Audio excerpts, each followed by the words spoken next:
எல்லாருக்கும் வணக்கங்க. நான் எப்படி இருக்கீங்க? Welcome to Pavi A to Z vlog. அப்புறம் இப்படி டைரக்டா பேசுறதுக்கான ஒரு ஆப்பர்ச்சுனிட்டி கிடைச்சிருக்கு. ஸோ தமிழ்லைன்லயே பார்த்துருப்பீங்க. நான் இன்னைக்கு எதை பத்தி பேச போறோம் அப்படின்னா, நிறைய பேருக்கு நிறைய டவுட் இருக்கு. பர்டிகுலரா என்னோட யாருக்கு இருக்கோ இல்லையோ என்னோட ஃப்ரெண்ட்ஸ்க்கு நிறைய டவுட் இருக்கு. மேக்ஸிமம் ஒரு நாளைக்கு இப்போ ரீசெண்ட் டைம்ல ஒரு 3 காலாவது அட்டன் பண்ணிடுறேன். எந்த ஏஜ்ல ஸ்கூல் போகலாம், என்ன மாதிரியான ஃபாலோ பண்ணலான்னு. ஸோ எவ்வளோ வீடியோ போடுறேன், இதையும் உனக்கு தெரிஞ்சதை சொல்லி ஒரு வீடியோ போடுன்னு சொன்னதுனால, என்னோட ஃப்ரெண்ட்ஸ் ரெக்வஸ்ட் பண்ணி கேட்டதுனால நான் இந்த வீடியோ போடுறேன். உங்களுக்கு இன்ட்ரெஸ்ட் இருக்கு அப்படின்னா மட்டும் நீங்க இந்த வீடியோ பார்க்கலாம். நீனா இந்த குழந்தைய வந்து எந்த அகாடமிக்ல வந்து ஸ்கூல் சேர்த்தலாங்கிற டவுட் இருக்கும் இல்லையா, அவங்களுக்காக வந்து இது கிளியர் பண்றதுக்கான ஒரு வீடியோ. ஃபர்ஸ்ட் நான் May 1 இந்த வீடியோ ஷூட் பண்ணிட்டு இருக்கேன். ஜூன் மந்த் வந்து நம்ம ஸ்கூல் சேர்த்து போறோம். ஸோ ஸ்கூல் சேர்த்துறதுக்கு முன்னாடி ஒரு சில விஷயத்த நம்ம வந்து பேசிக்கா நம்ம தெரிஞ்சுக்கணும். இப்போ வந்து ரீசெண்ட் டைம்ல வந்து பாத்தீங்கன்னா நான் நிறைய விஷயத்த நோட் பண்ணி வச்சிருக்கிறேன். ஸோ எனக்கு தெரிஞ்சது பிளஸ் அது இல்லாமல் எனக்கு கொஞ்சம் டவுட்டா இருக்கிறது எல்லாத்தையும் நோட் பண்ணி வச்சு எனக்கு தெரிஞ்ச ஒரு கிளியர் அண்ட் கட்டான இன்ஃபர்மேஷன் இதில் கொடுக்குறேன். நேஷனல் எஜுகேஷன் பாலிசி 2020 வந்து ஒரு ரூல் கொண்டு வந்திருக்காங்க. அதுல வந்து என்னன்னா, சிபிஎஸ்சியில் படிக்கிற குழந்தைங்களும் சரி, மெட்ரிக்ல படிக்கிற குழந்தைங்களும் சரி, கண்டிப்பா வந்து ஃபர்ஸ்ட் ஸ்டாண்டர்ட் வரும்போது 6 இயர்ஸ் கம்ப்ளீட் ஆயிருக்கணும் அப்படிங்கிற மாதிரி போட்டிருக்காங்க. நல்லா தெரிஞ்சுக்கோங்க, இங்க 6 இயர்ஸ் ஆயிருக்கணும் அப்படின்னா 6 இயர்ஸ் ஹேவ் டு கம்ப்ளீட்டட், அந்த 6 வயசு முடிஞ்சிருக்கணும். இப்போ என்னோட பையன் பார்த்தீங்கன்னா 1/10/2020 அவன் பிறந்தான். ஸோ இன்னைக்கு வந்து பார்த்தீங்கன்னா அவனுக்கு 5 வயசு 8 மாதம் அந்த மாதிரி தான் ஆகுது. ஸோ அவனுக்கு ஒரு 4 மாதம் வந்து இடிக்குது. ஸோ 4 மாதம் இடிக்குதுங்கும் போது அவன் ஃபர்ஸ்ட் ஸ்டாண்டர்டுக்கு எலிஜிபிலிட்டி கிடையாது. இதை வந்து நான் அவனை பிளே ஸ்கூல் சேர்த்தும் போதே எனக்கு அந்த ஏஜ் கால்குலேஷன் வந்து எனக்கு தெரிஞ்சுக்கிச்சு.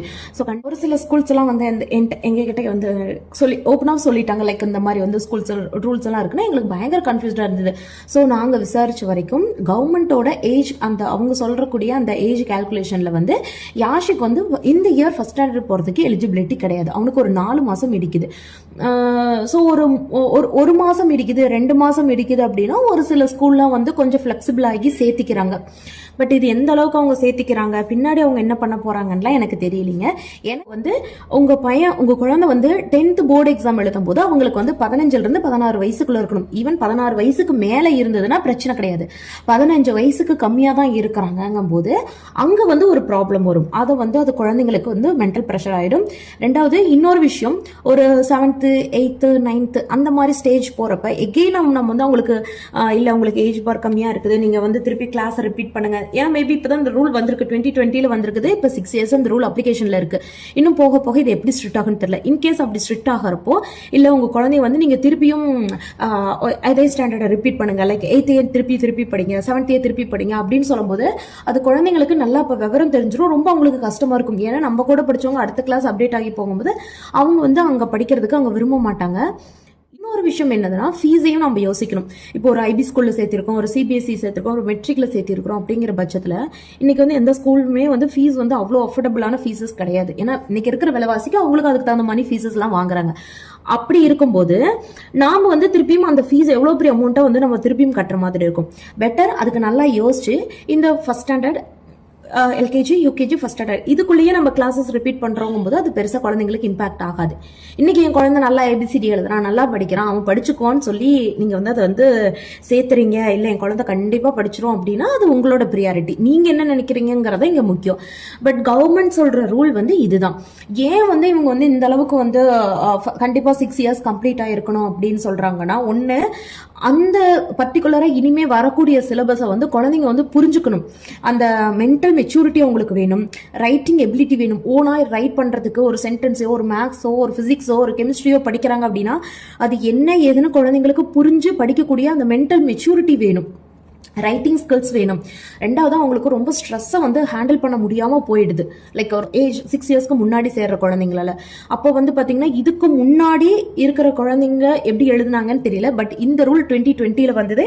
இதுக்கப்புறம் மேக்சிமம் ஸ்கூல்ஸ்ல வந்து இதை சொல்லி தான் சேர்த்துறாங்க. நீங்க வந்து அதை வந்து நீங்க செக் பண்ணிக்கோங்க. இல்ல எங்க ஸ்கூல் சொல்லிட்டாங்க, நாங்க பாத்துக்கிறோம், எங்க ஃபியூச்சர் எங்க பையனா, நீங்க அது உங்களோட டெசிஷன், நான் சொல்ல. அதே மாதிரி பாத்தீங்கன்னா சிங்கப்பூர்ல எல்லாம் வந்து பாத்தீங்கன்னா 7 இயர்ஸ் கம்ப்ளீட் ஆயிருக்கணுங்கிறாங்க. அது வந்து குழந்தைக்கு 7 வயசு ஆகும். அப்பதான் அவங்க வந்து பிரைமரி 1 P1 அவங்க அப்பதான் படிப்பாங்க. ஸோ பிரைமரி வந்து 6 இயர்ஸ் படிப்பாங்க, செகண்டரி 4 இயர்ஸ் படிப்பாங்க. ஸோ அவங்களோட அந்த எஜுகேஷன் சிஸ்டம் வந்து பாத்தீங்கன்னா நம்மளதை விட ரொம்ப அட்வான்ஸ்டா இருக்கும். லைக் எல்லாமே வந்து ஓனா தான் அவங்களுக்கு வந்து மெமரைஸ்டு அப்படிங்கிற அந்த பார்ட்டி அவங்க கிட்ட கிடையாது.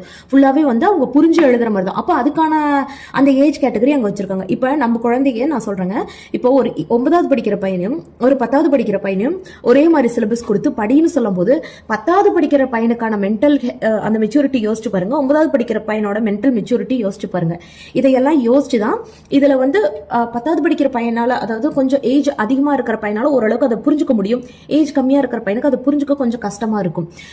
இது எல்லாமே வந்து நம்ம தான் பேரண்ட்ஸ் தான், நீங்க தான் அதை யோசிச்சு டிசிஷன் வந்து மேக் பண்ணோம். கவர்மெண்ட் வந்து ஒரு ரூல் கொடுக்குது அப்படின்னா நம்ம ஒண்ணு அதை ஃபாலோ பண்ணணும், இல்லையே ஏன் அதை கொடுத்துருக்காங்கிற ஒரு அனலைசிங்க்கு வரணும். ஒரு சில பேரண்ட் வந்து இன்னுமே வந்து இல்ல என் பையனை சேர்த்துக்கிட்டாங்க, நாங்க இப்படியே போறோம்னு போறீங்க, ஓகே ஒன்றும் பிரச்சனை இல்லைங்க. ஒரு 8வது 9வது போகும்போது அப்போ ரூல்ஸ் இன்னும் ரொம்ப ஸ்ட்ரிக்டா ஃபாலோ பண்றாங்க, கண்டிப்பா இந்த ஏஜ் தான் இருக்கணும் அப்படின்னு சொல்லிட்டாங்க அப்படின்னா அப்ப நீங்க என்ன பண்ணுவீங்க? அப்ப ஸ்கூல் சொல்லிடுவாங்க இல்லைங்க அப்பெல்லாம் இந்த ரூல்ஸ் இல்லை இப்படிங்கிற மாதிரி ஸ்கூல் சைடு என்ன வேணாலும் மாத்தி பேசிடலாம். இதுல சஃபர் ஆக போற ஒரே ஆள் நீங்க மட்டும்தான். அதே மாதிரி ஒரு சில ஸ்கூல்ல ஸ்ட்ரிக்டா சொல்லிடுறாங்க இல்லைங்க உங்க பையனுக்கு ஏஜ் கம்மியா இருக்கு, நீங்க வந்து இந்த மாதிரி சின்ன கிளாஸே போடுங்க அப்படின்னா உடனே பேரண்ட் வந்து வேற ஸ்கூல்ல வந்து தேடுறீங்க. எந்த ஸ்கூலுக்கு உங்க பையனுக்கு அட்மிஷன் கொடுக்குறாங்க, உங்க குழந்தைக்கு அட்மிஷன் கொடுக்குறாங்களோ அந்த ஸ்கூல்ல அக்செப்ட் பண்ணிக்கிட்டாங்க, அந்த ஸ்கூல்ல தான் என்னமோ இந்த மாதிரி பேசுறாங்கன்னு ஸ்கூலை பிளேம் பண்றீங்க. ப்ளீஸ் எல்லாருமே ஒரு அவேர்னஸோட இருங்க. இங்க வந்து ஒரு ஸ்கூல் சேர்த்திக்கிறாங்க ஒரு ஸ்கூல் சேர்த்துலங்க, அதுக்காக நம்ம ஸ்கூலை வந்து பெரிய விஷயமா நம்ம இங்க பேசக்கூடாது. இதுல பின்னாடி சஃபர் ஆக போறது உங்க குழந்தை தான். நாளைக்கு இல்லைங்க ஸ்கூல்ஸ் எல்லாம் ஸ்ட்ரிக்ட் ஆக்கிட்டாங்க, நீங்க கண்டிப்பா இது படிக்கணும்ன்றவாங்க. ஏன்னா பிரைவேட் ஸ்கூல்ஸை பொறுத்த வரைக்கும் பிரின்சிபல்ஸ் மாறிக்கிட்டே இருப்பாங்க, டீச்சர்ஸ் மாறிக்கிட்டே இருப்பாங்க. இன்னைக்கு ஒரு டீச்சர் ஒரு மேனேஜ்மெண்ட் பண்ற தப்புனால நாளைக்கு பாதிக்கப்பட போறது நீங்க தான். அதனால கால்குலேஷன் பண்ணி கரெக்டான வயசுல கரெக்டான சுச்சுவேஷன்ல கரெக்டான ஒரு மென்டல் கெப்பாசிட்டியோட உங்க குழந்தைங்களை வந்து ஸ்கூல்ல சேர்த்திக்கோங்க.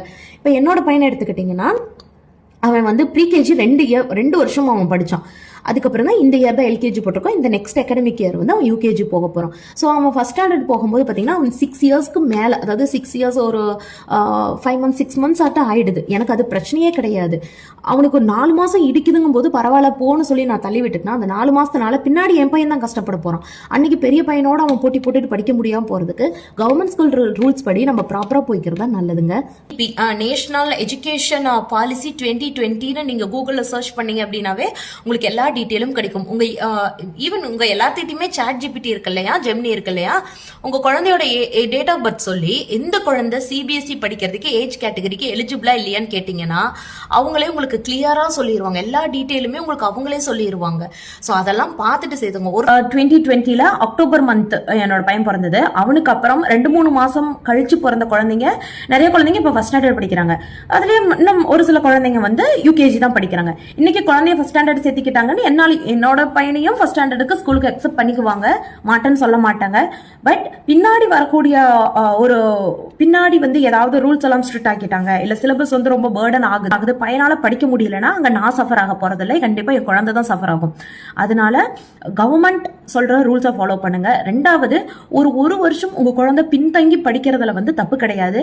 இன்னைக்கு அவசரப்பட்டு நீங்க சேர்த்தி நாளைக்கு போர்டு எக்ஸாம் எழுதுறப்போ அதோட அந்த ப்ரெஷரை தாங்க முடியாம குழந்தைங்க படிக்க முடியாம திணறப்ப நாம இன்னைக்கு பண்ண ஒரு சின்ன தப்பு நாளைக்கு அன்னைக்கு பெரிய மரமா முளைச்சு நிற்கும். அதனால யோசிச்சு தயவு செஞ்சு புரிஞ்சுக்கிட்டு ஸ்கூல்ல சேர்த்துங்க.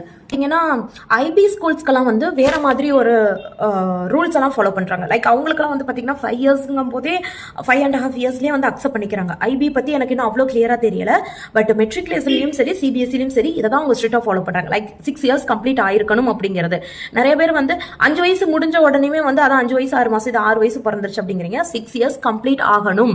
சிபிஎஸ்சி பொறுத்த வரைக்கும் 6 வயசு முழுசா முடிவடைஞ்சிருக்கணும். நீங்க ஏஜ் கால்குலேட்டரை போட்டுட்டு அதுக்கப்புறம் சாட் ஜிபிடி, ஜெமினி இந்த மாதிரி வெப்சைட்ஸ் கிட்டலாம் வந்து உங்களோட டவுட்ஸை கிளியர் பண்ணிக்கிட்டு அதுக்கப்புறம் குழந்தைய ஸ்கூல் சேர்த்திக்கோங்க. அவசரப்பட்டு குழந்தைய கொண்டு போய் இன்னும் அதுக்கான மென்டல் மெச்சூரிட்டி குழந்தை அடையாத வயசுல கொண்டு போய் ஸ்கூல்ல சேர்த்து படின்னு ஃபோர்ஸ் பண்ணாதீங்க. கரெக்டான வயசுல நீங்க கரெக்டான ஸ்கூலா பார்த்து சேர்த்து விட்டீங்க அப்படின்னா அவங்களே அவங்களுக்கான படிப்பு வந்து பிக்கப் பண்ணிக்குவாங்க. இதுல நாம பெருசா எஃபெக்ட் போடுற மாதிரி இருக்காது, குழந்தைக்கும் இதுல ப்ரெஷர் கிடையாது. நல்லா யோசிச்சு முடிவெடுங்க. ஏன்னா உங்க குழந்தையோட ஃபியூச்சர் நீங்க தான் டிசைட் பண்ணிக்கணும். தேங்க்யூ.